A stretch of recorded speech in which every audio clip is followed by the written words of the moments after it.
pourquoi on partirait pas maintenant en camionnette sur les routes? On a la chance d'être retenu par rien et on profite même pas. Enfin, on n'a rien qui nous retient.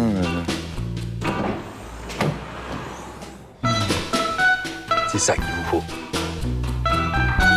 L'idée du voyage qui est en soi assez classique, de vouloir larguer les amarres et de tout quitter, c'est assez vite imposé comme étant...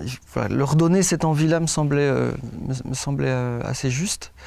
Parce que d'autant plus que ce type de voyage-là, pour eux, c'est une façon de ne rien choisir, ce type de voyage-là. De ne pas se fixer géographiquement, ni professionnellement, parce qu'ils font des boulots comme ça, saisonniers, de courte durée, ni amoureusement, parce qu'ils ont aussi ce fantasme de rencontrer des femmes, plusieurs femmes sur le chemin.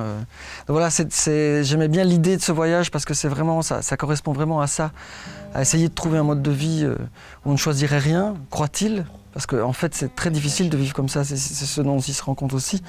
Ce type de vie-là, c'est un choix de vie très fort. Donc on ne peut pas le faire pour éviter de faire des choix. En fait, si on le fait, on doit vraiment le choisir. Et donc ça, je voulais ce voyage-là, ça me semblait intéressant qu'ils aient ce projet-là, eux.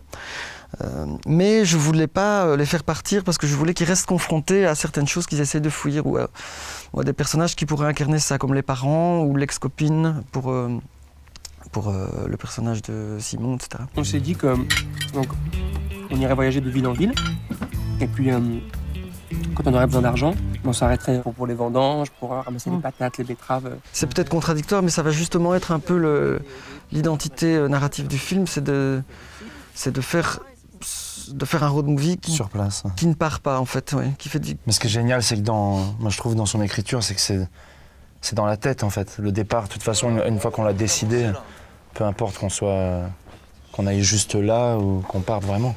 Finalement, c'est juste la démarche d'y aller, quoi. C'est pour ça les scènes avec les parents, quand ils disent non mais pardon, mais voilà, on est parti, maman, Arthur dit ça.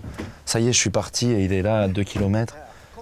Bah, pour lui, c'est vrai, il est parti, ça fait une blague dans le film, mais pour lui, c'est juste intellectuellement, il est déjà plus là. Ouais. Ouais. Et pour que ça tienne, il fallait évidemment quand même s'ils restent bloqués à 2 km de leur point de départ, il fallait quand même qu'on ait les éléments auxquels ils avaient rêvé, donc des paysages, dans la mesure du possible en Belgique, où c'est pas le Colorado, mais... Des boulots saisonniers.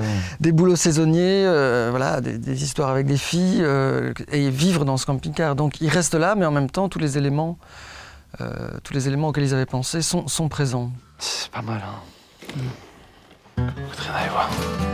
C'est ce que j'imagine, t'es là, tu conduis, moi je suis là, je regarde le paysage, je suis tranquille, et un truc qui m'intéressait, j'avais pas mal lu de choses sur les adolescents, comme on les appelle ici, ou les vitelloni en Italie. Le problème, c'est que c'est des gens qui restent longtemps chez eux et qui se rendent indispensables à la cellule familiale, parce qu'ils restent trop longtemps. Et en fait, partir devient difficile parce que sans eux, ça ne marche plus, parce qu'ils ont dépassé l'âge et qu'ils se sont rendus indispensables. Et donc, quelque part, c'est presque trop tard pour Julien de partir. Mais lui, il est plus dans le film, c'est presque un... Il est en admiration devant l'autre, quoi. En fait, il suit l'autre. Le désir de partir, il n'est pas... Oui, il n'est pas plus fort que ça, mais son pote d'enfance, lui, a vécu en ville et tout. Lui, il est resté là, donc il a une espèce d'admiration. Il se dit, allez, je vais le suivre, c'est un mec... Puis quand il se rend compte que l'autre, en fait, n'est pas si aventureux et génial que ça, parce que... Il revient à ce qu'il est, lui, quoi. Oui, et que l'autre se sert aussi un petit peu de lui, parce que c'est clair que je pense pas que Simon aurait eu le courage de partir tout seul. Il va chercher son vieux pote Julien, qui sait qu'il... C'est pas le beau rôle, quoi, hein, c'est vrai. Qui sait qu'il fait rien de sa vie, c'est le pote qu'on appelle quand on veut boire un verre et qu'on sait que, de toute façon, il a rien à faire. Il dit oui, de toute façon, il est là. Il dit oui tout le temps, quoi. Tu peux tout à l'heure à 14h, oui. Ok. Il y a un peu ce rapport aussi qui n'est pas nécessairement complètement de fascination d'un côté, l'autre, je ne vais pas le faire tout seul, mais lui... Mais qui s'inverse un peu dans le film. Et qui s'inverse, voilà. C'est ce qui est pas mal. C'est ça, le voyage, c'est ça, on va oser plein de trucs, on va oser. T'es vraiment content? Ça fait des années que je ne suis pas senti comme ça. Ils ont quand même une dimension héroïque de l'avoir tenté, même si c'était fait sans avoir vraiment réfléchi aux conséquences de ce que c'était ce voyage-là, mais... Au moins, c'est des personnages vivants. Au moins, ils ont cette énergie de vouloir qu'il se passe quelque chose. Bon, c'est le début. Et d'assumer qu'il ne se passe rien, c'est pas mal, c'est héroïque aussi.